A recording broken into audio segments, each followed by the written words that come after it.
what I'd like to do today is start out. I had pre-planned 5 questions, but we don't necessarily have to cover all of them because I certainly want to hear from everyone else.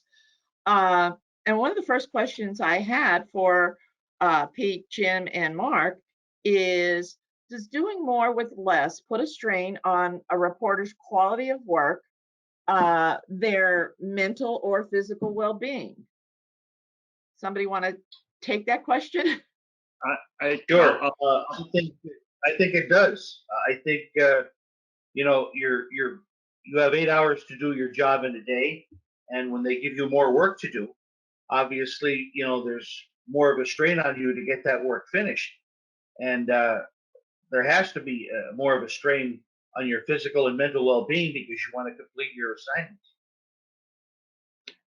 Yeah, I guess I'd certainly agree with Jim there. I think it's kind of key for editors, and I've been a managing editor for about 5 years at the paper, editor in chief, just starting in March 2020, which is a great time to start that job. But it's key, I think, for editors to recognize that reporters are on a high wire at this point, operating kind of without a safety net. They're being asked to turn in more stories because there's fewer of them. Most times those stories are being reviewed by fewer editors to find potential errors. So, I think it's clear that yes, it's going to put a strain on the reporter's quality of work, and it's the job of the editors, and we can certainly get more into this later, to make sure they're triaging, make sure they're working with their staff so that there's still time for the reporters to do the work that probably they got into journalism to do to try to make a difference. But yes. I couldn't agree more. We are, for the most part, still working remotely. The only people who are coming into the office right now are a sales rep and general manager. They come in probably 3 hours a day, only 3 days a week. The editor also comes in, but none of the reporters come in. And the stress that you talk about is very obvious.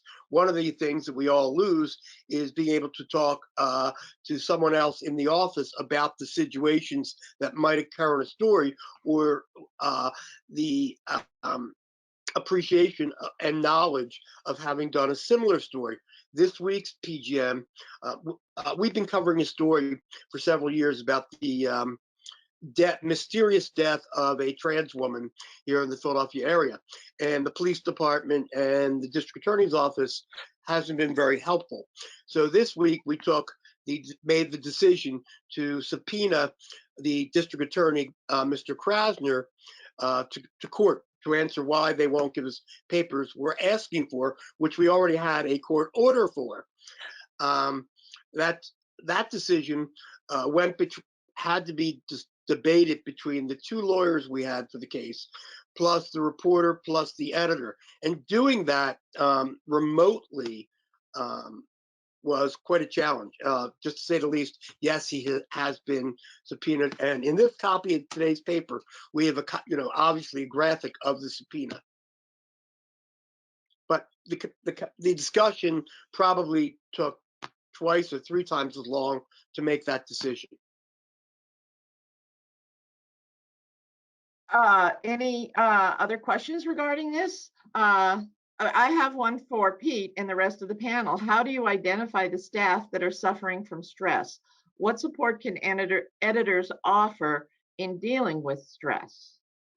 Well, I think my approach has always been just to kind of be human, and we aren't dealing so much with the remote staffing right now. We're able to come in, but I try every day just to do my best to have a conversation with my staff members about, hey, what not just about what stories you're working on, but how are things going.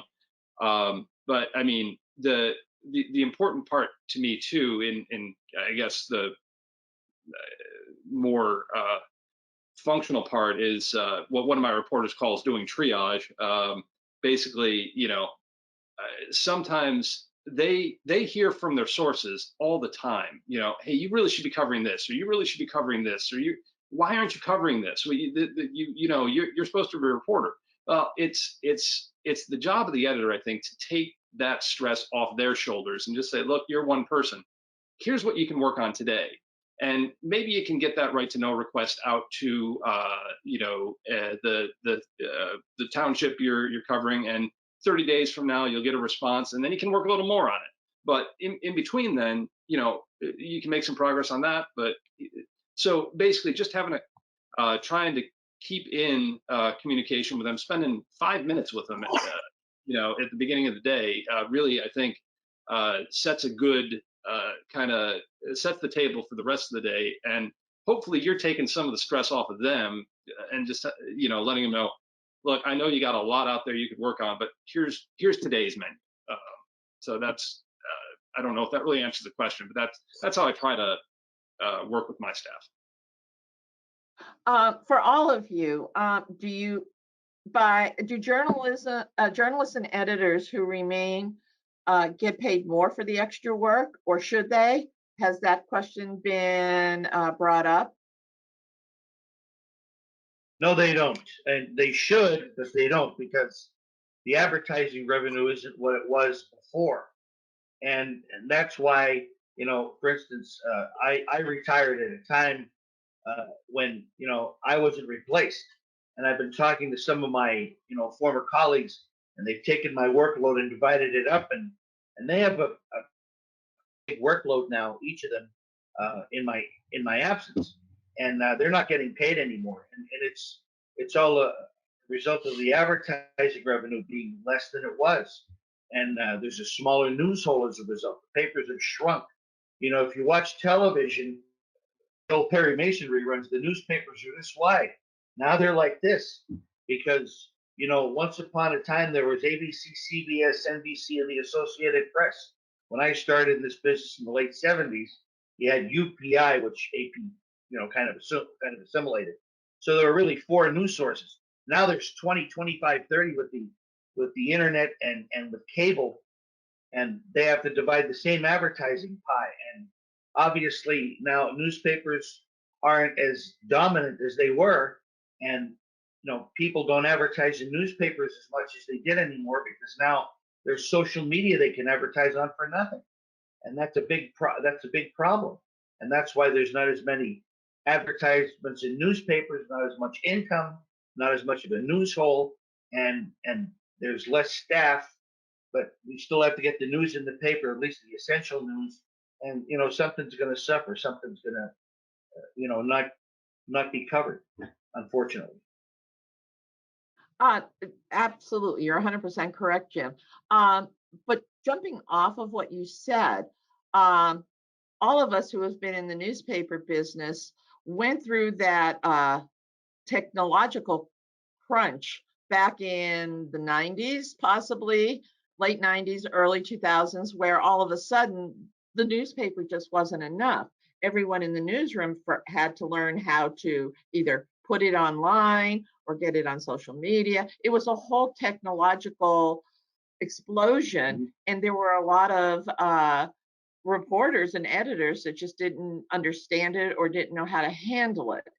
And would you say that that was the turning point in downsizing newspapers over then the following 10 years or so? That was the beginning of it, because it was the beginning, because then it started the exodus toward the other media, and now we're seeing the end result, because now the transition is more advanced, and now of course the newspapers are smaller, and you know, you're seeing more newspapers go all online. I think it was maybe 10-15 years ago the Seattle newspaper cut their staff to 30 and went all online, and you're seeing more newspapers do that. The Harrisburg paper a couple of years ago, they think they print 3 days a week now, so that you're seeing more and more of that as time goes on, because that's what they could afford to do. Yeah, I So don't. it really was the evolution. Go ahead, Pete. I'm sorry. Go ahead, Pete. What were you going to say? Oh, I'm sorry. Everybody froze up there for a second. No, all I'm going to say is, I think from our paper's perspective, one of the things we chose to do a few years ago, and we chose to not try to chase the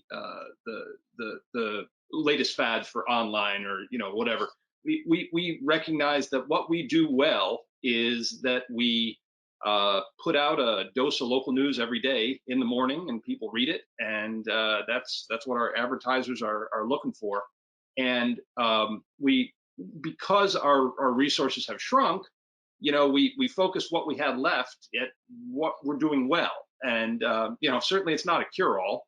And we're having some of the same circulation issues as many others, but by avoiding kind of because for a while we were trying to blog, we were trying to do video, and none of that is stuff that we do well. So I think, and certainly it's not the answer for every publication out there, but recognizing what your real strengths are and trying to play to them is pretty vital, I think, with the changes. I could not agree with you more. My word for what we do here is local, local, local. I want to see original stories in my paper that I can't find on the web, so that people have to come to my publication. The article I mentioned before about subpoenaing the district attorney the other day. That's a story you can't find anywhere else. And that's the story we've been following going on 15 years now. There are papers there that we can't get, and we're not going to give up on that. Likewise, if there's a national story that has to cover it, for instance, gay marriage, we localized it by going to LGBT people who were refused marriage, those people who went out of state to get married. But we don't try to take it from national. We localize it as much as possible. And that gives people a reason to read us. Oh, also, Peter, Mark, you're absolutely right. Yeah, just one last thing. I agree with Peter. We did not go crazy with the newest bells and whistles. We knew what our strength was, which is doing stories that don't appear anywhere else on the web. And Mark, you're absolutely right. And I want to make this point for the smaller suburban papers like ours. Local news is uber important. Local news and sports. National, international news and sports you can get anywhere on the internet. You can get them anywhere else, but you can only get the local news and sports in our paper. And even what I call the bingo news, the little community news, becomes important because you can't get that anywhere else. You might be able to get it on Facebook, but if you can get it in our paper, it gives people a reason to buy our paper, and that's what makes our paper unique from anything else, is that local news and sports, the high school sports, the scholastic sports, and the local news. I agree with Jim in that mom and dad still want to see their child's picture in the paper, when even as low as Little League and then up to high school and the area colleges even.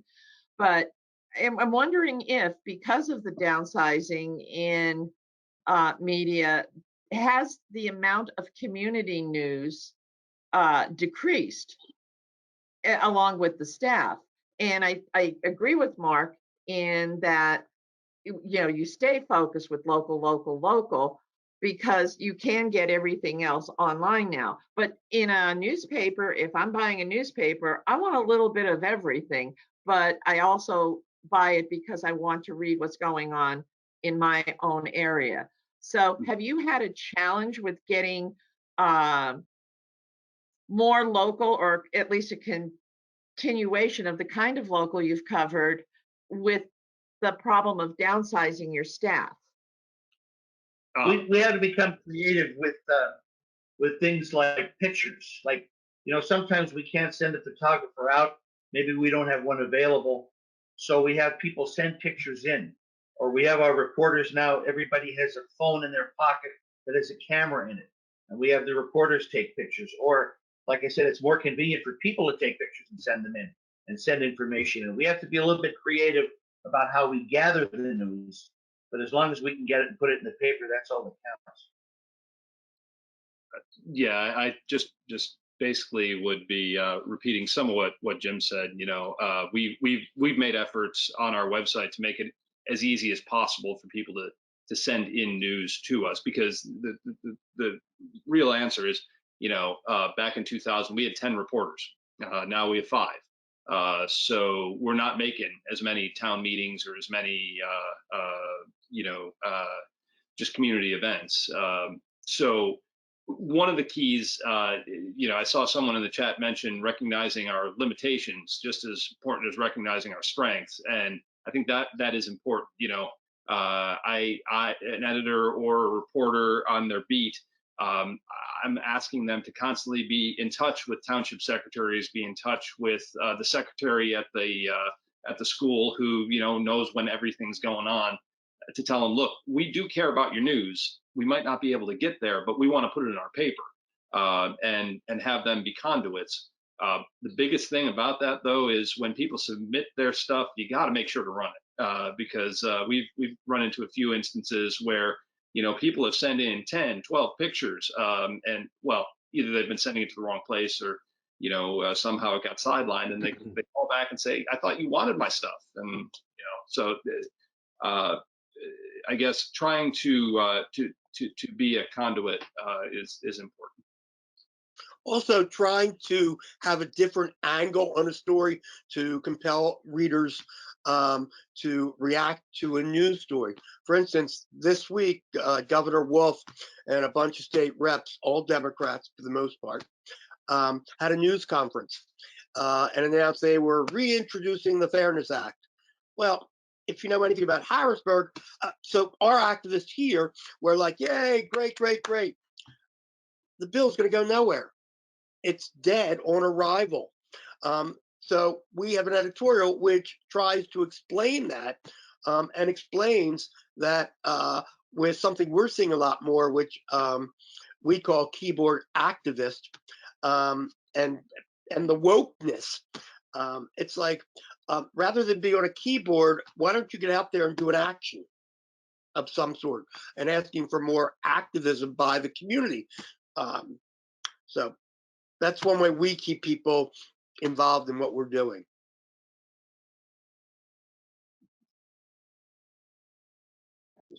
I was just pointed out that if you're a keyboard activist, you do not get paid for it. So, well, no, I was just saying that, like, I know a lot of people that do those, they'll jump in on keyboard activism. Hi, I'm John Trosky's patch son, journalism major and all that other fun stuff. I'm the new media tech guy, and the one thing I keep hearing over and over and over again in this conversation is about sticking to what you guys are good at, which is great. I agree. I think there's a serious divide, though, in particularly news media and new media. And I think that there's incredible opportunities to grab a hold of interns and young, hungry, hustling kids, these online, gossiping people that want to be journalists. I think there's ways to wrangle them in and do work for you for free as almost an internship that can get them doing all of the social media. That is the massive disconnect between generations. I'm 40, so I'm on that tweener age where I'll still look at a newspaper, but I know nobody younger than me is looking at a newspaper. They're looking at TikToks, and they're looking at Facebook, which is even an old dead media at this point. There's a guy that's going out on Vince does something that literally my 13-year-old nephew follows on TikTok to get his news. So I think new media is very, very important, but keeping it local is absolutely as essential too.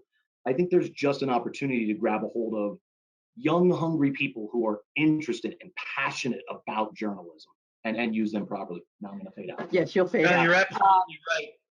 You're absolutely right, John, but you have to understand something. You need that energy, and yes, the social media is there, but there's no right or wrong answers here. You have to embrace both, and that's where the mistake, I think, is being made. And I'll tell you what, there are some people in the younger generation, and now I can say that, it seems weird to say that, but some people in the younger generation who think there's only that media and the newspapers are old hat. That's not true. You have to embrace both, because if you want to reach everybody, you know, it's kind of like in baseball. There's a new way of doing things now, and there's an old way. And the people who have the new way think that's the new way. The new way is better. No, it's not. You embrace both, and that's how you get the right answers. Mark, I'd like to just jump into this real quick, and we'll move on to another question. But I would think that for your publication, Mark, you're getting a wide range of ages, including young people, reading your paper because it addresses a big issue today of equality and fairness and a lot of other things. Do you see that you do have a younger population getting, I don't know if you can, check that or not, or monitor that, but for your publication, do you find that online and print are going well for people who just want the news that you produce? Well, we just did a demographic study, and I'm waiting for the results to come in by community marketing. We should have them within the next month. But you really can't, you would assume that the people going to read our newspaper on the web are younger, you would assume, and those picking it up are probably older. It's hard to judge. I know that we make it a point to keep our website up to date. So therefore people can come there and get the information that they want, or even read the paper page by page online. There are two versions of that web page, all in one nice, neat place. But it's as John said, it's a balancing act, and we're exhausted trying to keep up with the various changes. There was, there was Facebook, then there was Twitter, then there is Snapchat, then there is TikTok. We only have so many hours a day, and where can you go to get that? And I also believe that we've reached a point, and I forget I think it was Jim who said that younger people aren't reading newspapers. They're getting all of their news on their phone. And I agree, that's where it is going. And so the question is, how do we get them to our page, and how do we monetize that? And at this point, I'm clueless. Mark, and to everyone else, this is the point that John was trying to make, is that there are a lot of colleges and universities out there that have mass media, journalism programs, and I actually taught for 2 years down at Bloomsburg in that kind of program. And all I hear from my students, especially the juniors and seniors, is I'd like to get into an internship, and I'd like to see how the inner workings are. And I as an former editor and in charge of interns, sometimes you get winners that you just can't believe. You want to hire them as soon as they graduate. But I would have to say more than half of them should pick a different career. So, I mean, for a short term, it's great to have interns to come in and maybe take up the slack of those that you've lost over the years. But at the end of the day, they may be looking for a lot more money than I know. Pete's a small newspaper. The Standard Speaker was a small, and there's a lot of, we're talking about newspapers in general, under 25,000 circulation. And they're expecting more money than a lot of these newspapers can pay them after their internship is over.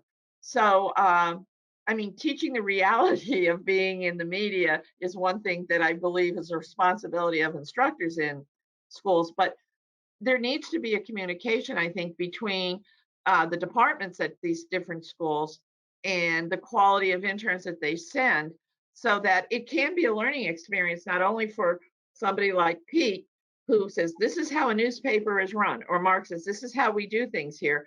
And then the interns coming in and saying, well, this is what I know, and could it be of some help to you? So it is this whole communication thing to utilize the opportunity possibly to pick up interns in a time where the staff has downsized. Now, the other question would be, I guess, from Mark and Pete, and Jim would know this, who's going to train these kids? Who has the time when they come into the newspaper when you only have half your staff? So it isn't an easy question to answer, but it is possibly an option. Yeah. So yeah, it's an apprenticeship, and a lot of them want to be paid, and a lot of places can't do that either. So so I think that kind of covers like the whole concept of bringing these the newbies in to the fold and hoping that one of them works out for you, or you can push them into the same kind of career. And from my perspective, from the SBJ, we want to teach them ethics. We want to teach them honesty. We want to teach, well, that's ethics, but we want to teach them how to write. I mean, we've got English majors that say, all I want to do is write, and they're terrible in the newsroom. So, but anyway, that's an option for us. Yeah, we've had good experiences with interns at the Press Enterprise. And you're right, they do help to fill in some of the spots that we've lost over the years. There is a wide variety of quality of interns, and certainly we've had the spectrum. Some I wish I could have hired immediately full time. We always do pay them because it just seems fair, to do that. The issue of training did come up. We did not have any interns for the past year because we wouldn't be able to give them the sort of training that they really would need. What they're useful for, though, for us especially, is filling in those kind of soft features, those things that you get a tip and you think, oh, that'd be a great story to cover if I had 7 more people. And I think they really they do have a role, and you can give them some worthwhile experience. And we're looking for them right now. If anybody knows good interns for the summer, let me know. But yeah, I do think there's an opportunity there to help fill in. But the issue of training is a real tough one, because can you spare a reporter to hold their hand for a day? Probably not.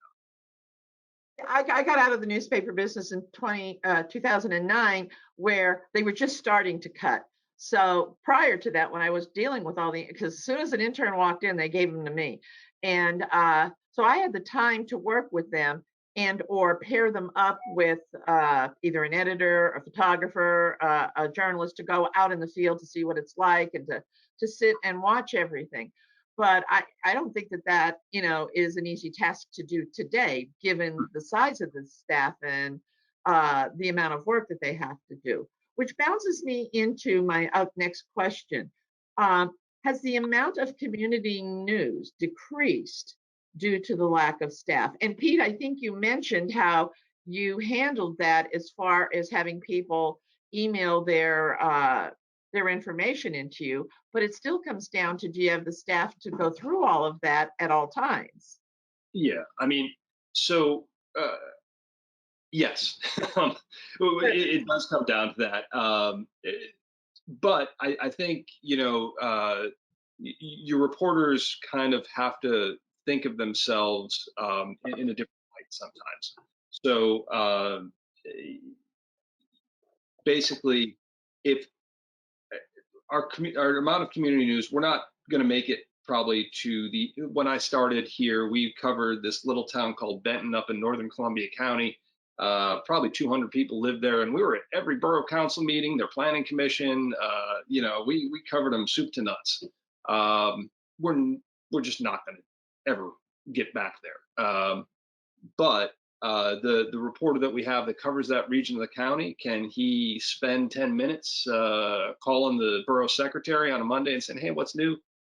Sure. And if that borough secretary can send him some information, and what we found is, if we consistently have news in from the communities we cover, we care about, when something weird or untoward is happening, people are going to let us know because they know we care about it. So there's a tiny little township at the southern end of Columbia County where the borough secretary, still in court, I believe, so allegedly was skimming thousands out of the township's payrolls, and we hadn't been to a Cunningham Township meeting in years. But they let us know about it because we consistently have the softer news from there. In the residents let us know about it. So I think that's spending some of your time just making sure you're in touch with the communities you cover. It's time well spent, even if you don't get a story immediately from it. Maybe that's the key. Maybe that is Peter, the key. wholeheartedly. Go ahead, Pat. 1 minute, Jim. Maybe that's the key to the future of smaller newspapers is to, do that either in print or online that, shows that you really care about your entire readership area, but given, the distance or the geography of your coverage area, that now with the advent of technology, you can still give them as much coverage as they can provide to you. And if the story is a strong story that deserves more coverage, we can bring one of our reporters in to cover it or to talk with you. That outreach kind of program that maybe can be the extension of news gathering. And I think that's what Pete's been doing, making that connection with those township secretaries. And I know when I worked for the Citizens Voice, we depended heavily on them, as well as key people in the police department who saw something and gave us a call as they're on the way to the accident, which helped us an awful lot. So that there's that connection, or the fire department that, I know a lot of reporters sleep with the scanner on. So they know, what's going on at any given time, and they make the connections with each of the departments. So it really is building a connection that way. And I think that's what Pete's saying. Go ahead, Jim. What were you going to say? Well, going back to my radio roots, when I was a radio reporter, we had less resources than we have in newspapers now. And we used to rely on something called the news tip of the week. We used to offer people $10 for the best news tip that was called into the radio station. That might not be a bad idea to revive that idea, to have people call in. And I think we even used that at the newspaper many years ago, to have people call in, a news tip. It might not be, such a bad idea to do now. Yeah. Interesting. It was just pointed out to me that in our greater Hazleton area, there's 100% online presence of and one person, I think, one person runs this whole thing, and he has 30,000 followers directly in Hazleton. Just in Hazleton. I'm getting this from and it's called Hazleton News One. And a lot of people, if they want to know what's going on in a neighborhood or a story or an alert of any kind, Hazleton News One usually has it before anybody else, obviously, because it is a 24-hour-a-day kind of feed. And they don't cover anything other than the greater Hazleton area and like McAdoo and the smaller burbs around us. But, there's an opportunity to have a partnership, a newspaper with this person who's running this from his home and is tech savvy. And he has the connections like they wouldn't believe. And possibly, and I'm sure that I don't know about, Philadelphia or Berwick and Bloomsburg area, but there's usually someone out there that is doing something like this, that they start these little news things that just cover it. And I wonder if that possibly would be an asset to newspapers that have downsized. The only thing is, in Hazleton, we have two local television news operations. The one you're referring to is a one-man operation, and he's not a trained journalist, and his accuracy has been questioned. which is why. So, some of the things he reports aren't, they've been Yeah, questioned. it's like a soft partnership, not necessarily a solid partnership, but it would be maybe a boost to kicking some news towards you that you may have missed somewhere along the line. It's just a thought, but it's funny how one little 24-hour operation run by one person has picked up so many followers. And I mean, it isn't perfect journalism by any means, because I've seen it, and there have been issues not only with the way the story was written, but the facts were there. And so it was almost like we're He needs a getting, mentor. yeah. The guy needs a mentor. So we have another question here from someone from Olivet College, who asks, when it is appropriate to bring up, are Zoom GoToMeeting interviews okay versus in person? And she says, I see pros and cons, especially for young journalists. Any comments on doing that instead of getting out of the newsroom and doing the interviews face to face? I think they are certainly there's certainly pros and cons. I mean, the pros are it gets it done so much quicker, and there's no travel time involved, and the person you can still see them as opposed to a phone interview, which is one of the downsides with phone interviews, certainly. But not so much interviews, but I can say one of the great things about the pandemic, which is not a sentence you say very often, has been the movement of local governments to Zoom meetings. Though they, especially for staff where we only have so many people to go out to meetings, it has been a real time saver, and it has allowed us to cover a lot more boards that we hadn't been covering. Now, for an interview, I think so. The con to it obviously is you don't have the same in-person experience talking to somebody, noticing what's you can't see what's beyond their camera range. If I turn my computer a little bit, you'd see all the boxes stacked up on the left side of me here. But on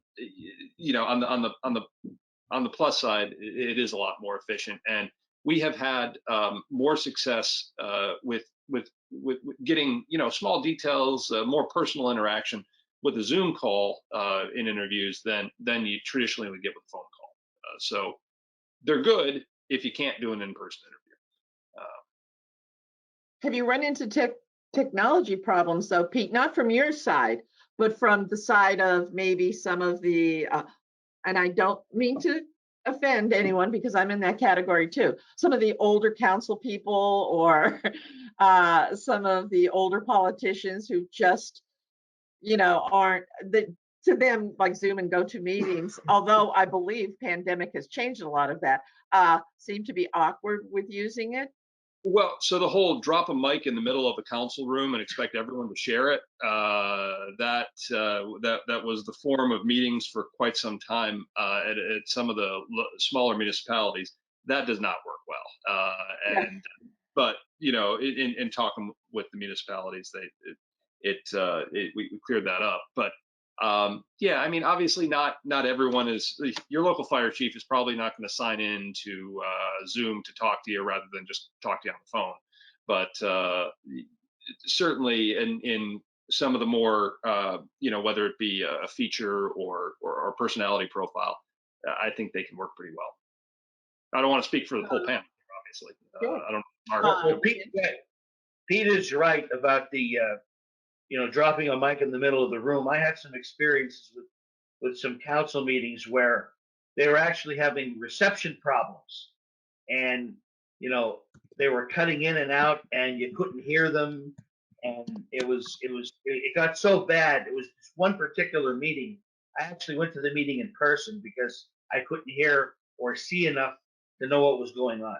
So that can happen too. Mark, how's it worked for you?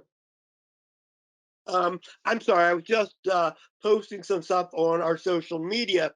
Supreme Court has just ruled in a case we've been following, uh, which is Fulton versus Philadelphia, 9-0.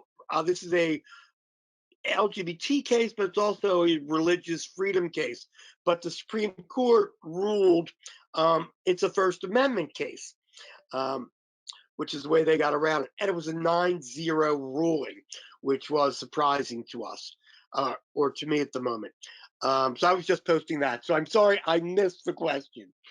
Well, has it helped? Has Zoom and GoToMeeting interviews worked out okay for you versus in person? And do you see any pros or cons, especially for young journalists? I think they help a great deal for journalists to be able to see the face of the person they're interviewing and to get their reaction. That adds background to a story.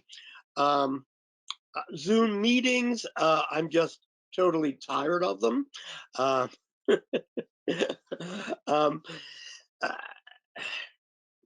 um, I know it's a new electronic way, and I know that younger people really enjoy either posting on their Facebook, their TikTok, whatever, Instagram, and Zoom. And it's something we have to become used to, I guess, if society is going to continue to be a remote working experience. And I don't know whether it will or not. But I mean, I think all of these um, new technologies can be utilized even if we're all fully back in the office. We literally can't get out to see everybody. So a Zoom meeting or two-way Zoom, I guess we should call it, is a good way to do an interview to save time. And yeah, it will freeze on time and the volume sometimes won't be good, but that's not everything you're covering in your print. True, very true. So one last question that I had here is, do you find that with a smaller staff, there you run into problems of reporters getting the time to do more research or digging deeper into stories and just covering the basics, especially when we're talking about a bigger story, such as Pete talked about the Cunningham Township person dipping into township funds. I mean, you could run a straight out story, but clearly it needs to have more investigation. But do you have, how do you go about dealing with, as he said, he went from a staff to 10 to 5, to spare that time for more research and background and checking the facts kind of thing with a smaller staff? Have you run into any of these issues? Sure. Yeah. There's no way you can't. But it comes back to that sense of triage. You have to decide where you want to spend your shot. For instance, we need at least 5 local stories every day, and we have 5 reporters. It's a low bar, but we have to clear it every day. So one of the things we do is, one of our reporters, when she comes in the morning, first 10 minutes of her day, she's searching through the pile of recently filed criminal cases, finding one that will make the front page next day. She spends 10 minutes on that. If she has, a larger story she's working on, she spends 10 minutes on that, has it set, and then spends the rest of the day trying to dig into, the most recent nursing home inspections, about what's gone wrong there. So you got to keep a lot of balls in the air, and it's difficult. And I started as managing editor about 6 years ago, and I could tell a reporter, okay, spend a week on this. We got 8 other people, just spend a week on the story. At the end of the week, make sure you have it. We can't do that anymore. So it's a matter of really each morning, the editors going over with the reporter, So what progress can you make on that story today? I know it's not going to be ready for tomorrow, but when do you think you might have it ready? Is this 2 weeks, that you can chip away at it? And just kind of maintaining that communication. And the big thing too is that communication each day, reminding them, hey, you do have that big story out there. Is there something you can get done on it today? Because honestly, what usually happens, if you got a big story and a little story, that little story is going to get done, and the big story is just going to be constantly on the back burner, then never brought forward. So the working together, the collaboration, and the identifying steps that one can make progress on each day is the key to me. And not just letting things sit and say, oh, we'll get to it in a week, or maybe next week you'll have some time. Carve out 10 minutes of a day, carve out half an hour of a day, and give the reporter that time, while also still trying to make sure that the rest of the day they're turning out something. That's kind of how we've approached it, to try to keep the larger stories coming, but the paper filled each day. Now there is another comment about when we were talking about self-publishing, and I think that it makes a good point that there are a lot of people out there that conflate journalism and the media and the ability to self-publish.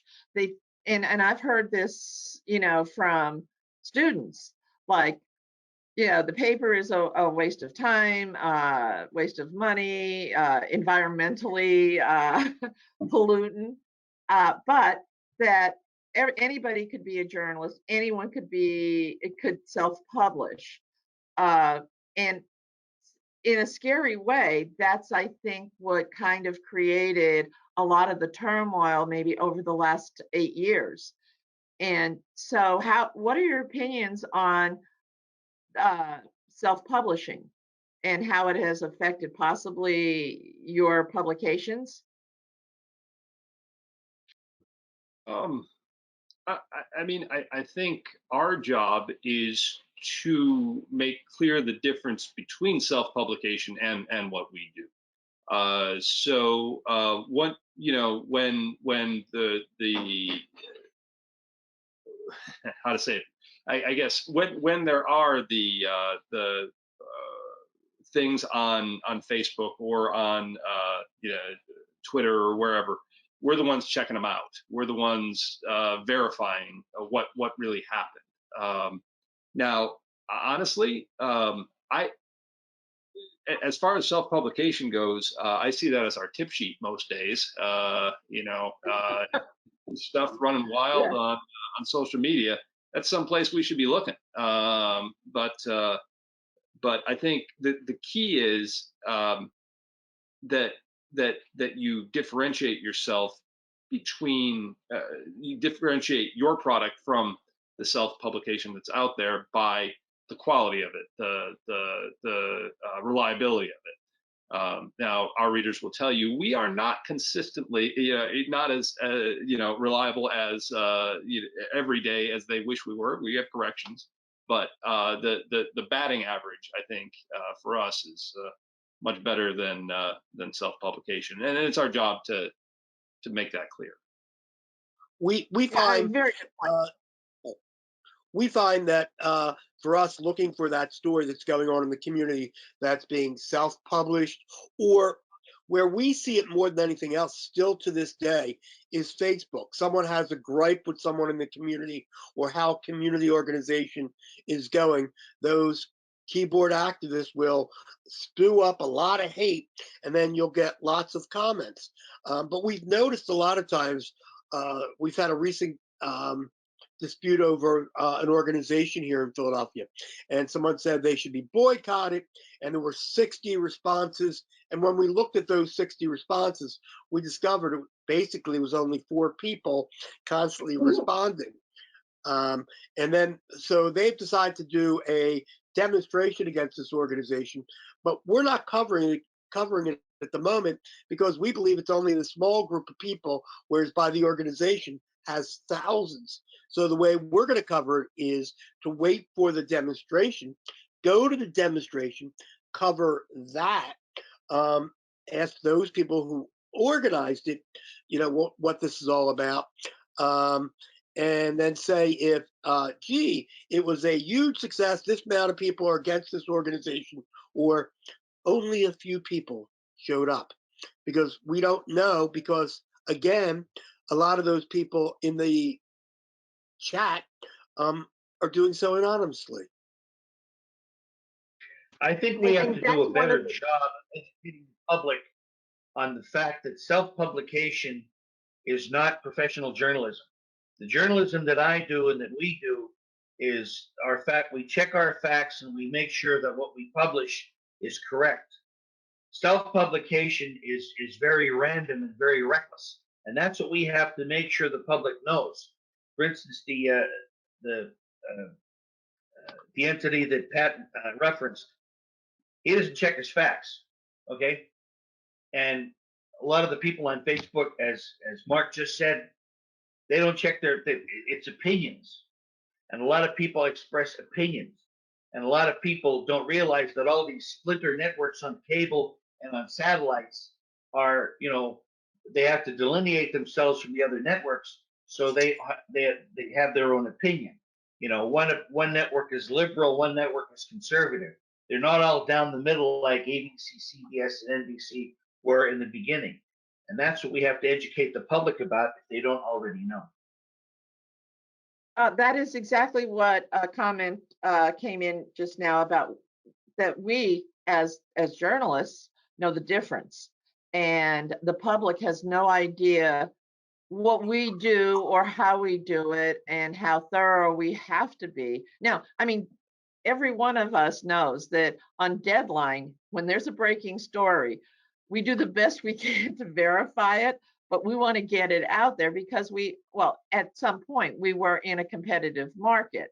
And now it's more the TVs are in a competitive market as opposed to publication, because they're always like out there where we have to wait until morning before anybody gets that information. But it's always a feather in our cap, though, when we can get that breaking news and then follow up with it the next day. But we know the difference in what we can and can't publish. We've hopefully been trained or learned through working in the field that, journalists have a job to do. We have a purpose. We are the eyes and ears of the general public. And we abide by the rules of journalism and the ethics that come with it. So you're absolutely right. As far our poster here, who says we do know the difference, the public has no idea. So I mean, that maybe is going to be the part of our newspaper business that we're going to have to do, and just keep pointing out that we're professionals. We're not just people who have an opinion. And also, and this is something John has always preached, there's a difference between news and editorial and opinion. And a lot of people don't know the difference between what's being published, what's being said as opinion, as opposed to what they read in the newspaper being facts. And they don't even know the difference between the editorial page or the opinion, even though it has it in big 120 font page flags that say opinion or editorial. They think it's fact. So I think trying to educate the public, and in my job as an instructor, that's what I have to do all the time with students, is to make them understand that there is a difference. And I'm not saying editorially or opinion wise shouldn't contain facts and be accurate as well, but there's been a lot of leeway by people who think that if they could sit at a keyboard and write something, that's news. So I think that that's one of the issues that we have faced in the news business, whether it be a newspaper, radio, or television, that people have just got to understand what is and isn't news. So other questions. I think we're right at the 11 o'clock time.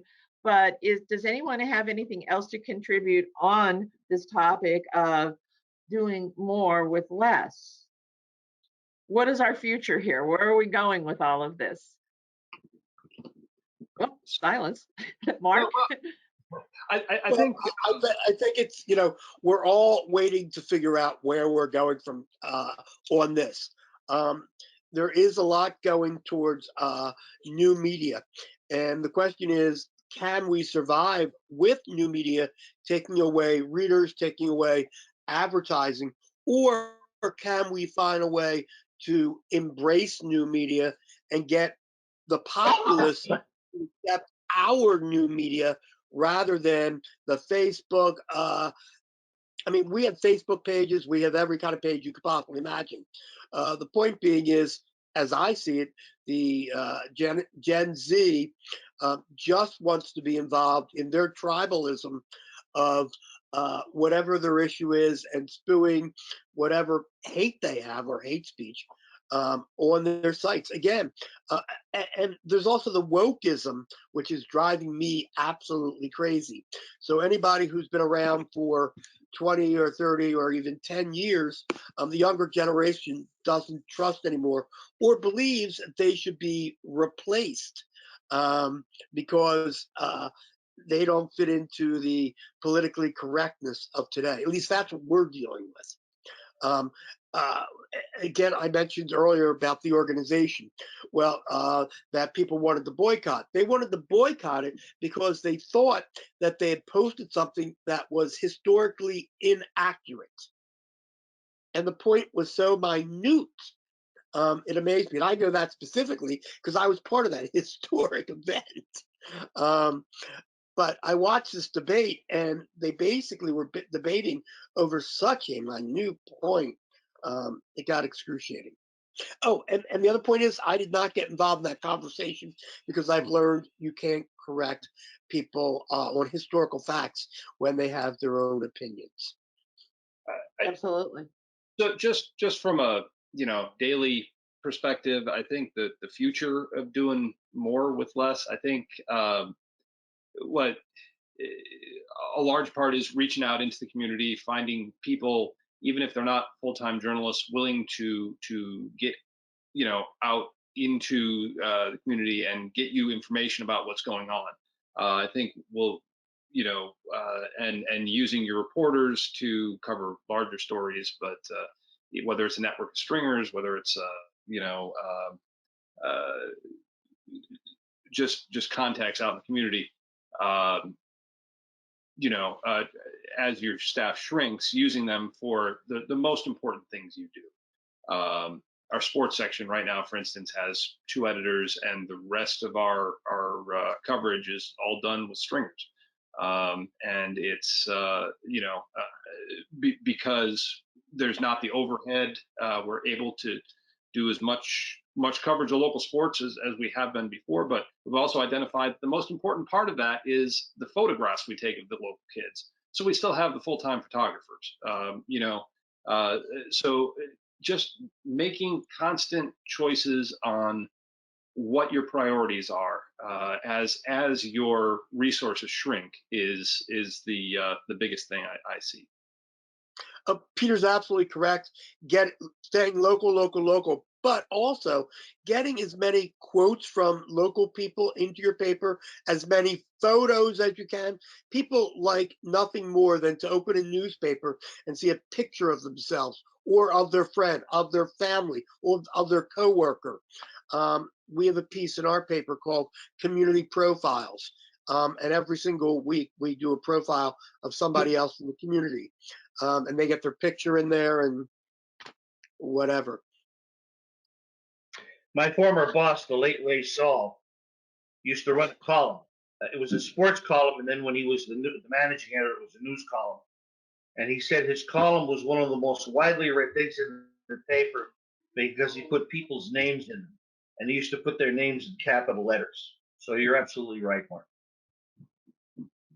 If people go to see their names in the paper, and if you think they don't read it and you go out into the community, watch how quickly they'll say, hey, I saw your name in the paper. So somebody is reading the paper somewhere. that within your readership area. And so that's all we have to hope for, is that people understand and realize how valuable the newspaper is, whether it's big or it's small. It's the stories of the community. You're not going to turn on ABC News and hear anything about Hazleton. Well, sometimes, but the thing is, the Standard Speaker gives us that information. As Jim said, we have 2 local news stations, which, no offense, I don't watch. I watch our more regional ones, but they still try their best to cover as much of 2-3 county area so that people feel connected in some way. But I thank everyone for being part of this. It was a real learning experience, I think, for all of us to hear from different segments of the state about what's going on. And if anyone else has any questions who are connected to us, please feel free to,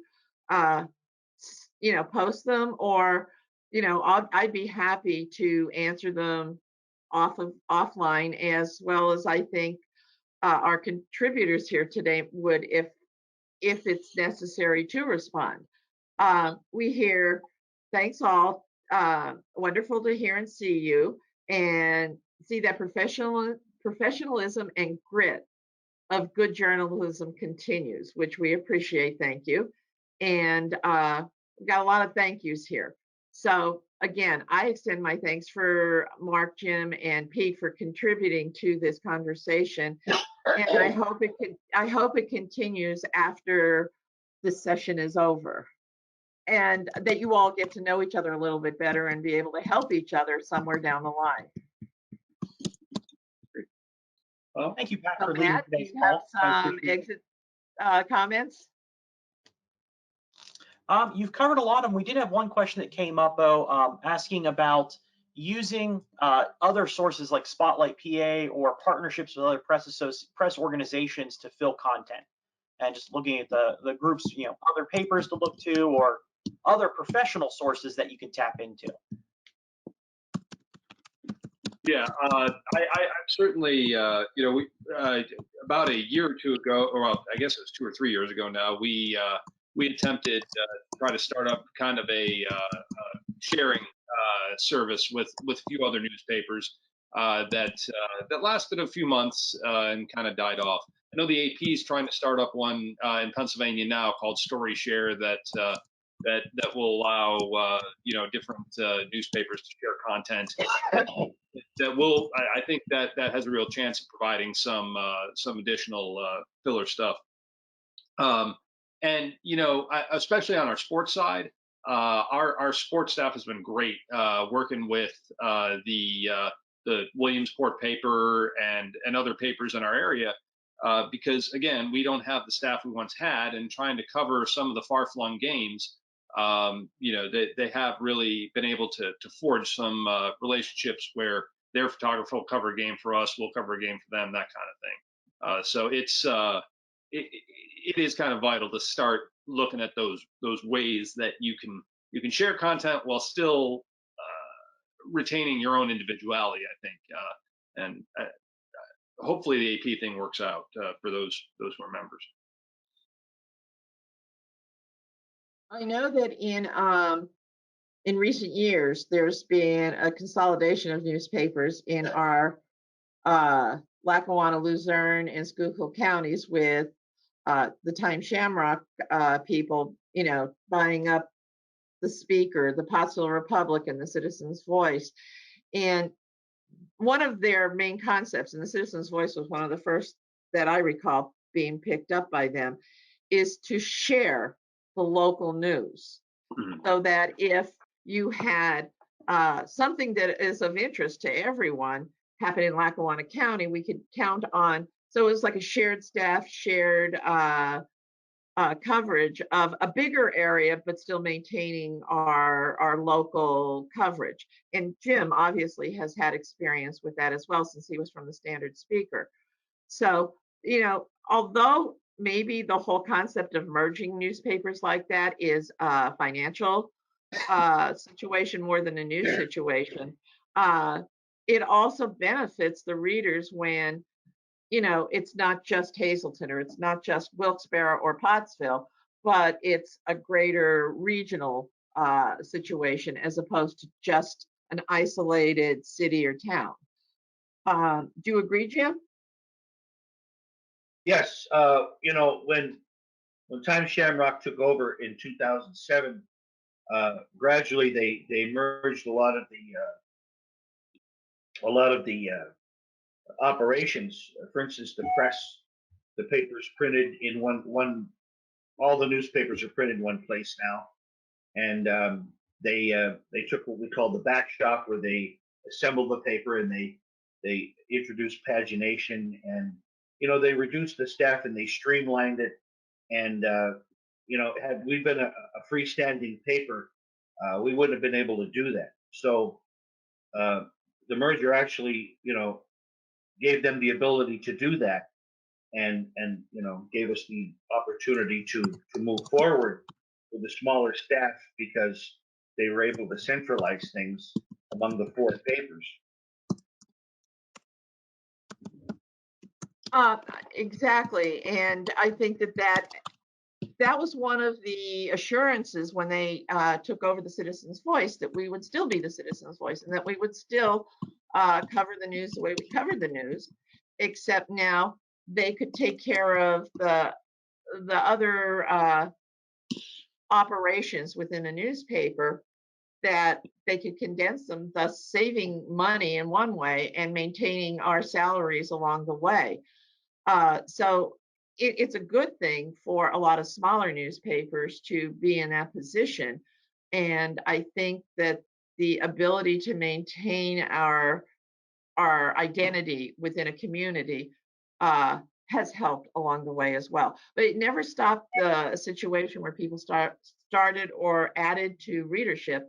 You know, the readership still declined no matter which way we looked at it, but we still provide that service of local news to those that are still, I mean, we're still in the 20,000s along the, like between 10 and 25,000, which is still, it isn't what it used to be, but it's still, people need and want to read the newspapers for their news every day. Great. You know, that takes care of all the questions we have, and I know some of our speakers have had to pop off and some other things coming up, and we're closing in past our time here. So once again, for me, thank you everyone for coming on to speak today. Thank you for all the questions from everyone. We appreciate it. And coming up next week, we are going to have the next session in the newspaper forum, Community Newspaper Forum. It's going to be talking about revenue. So, you know, one of the things we talked about here today was needing money to be able to power all our journalists, and we're going to have 7 ideas next week that any community newspaper can implement in their shop very easily. So we'll have those coming up next week. We encourage people who are on the revenue side to join us then. So thank you everyone for joining us today, and we look forward to seeing you again. Thank you, Pat. Thank you, Jim. Thank you, Pete. And Mark had to head off for a breaking story, as many of us always have to do here. And we thank Mark as well. So thank you, everyone. And we look forward to seeing you again.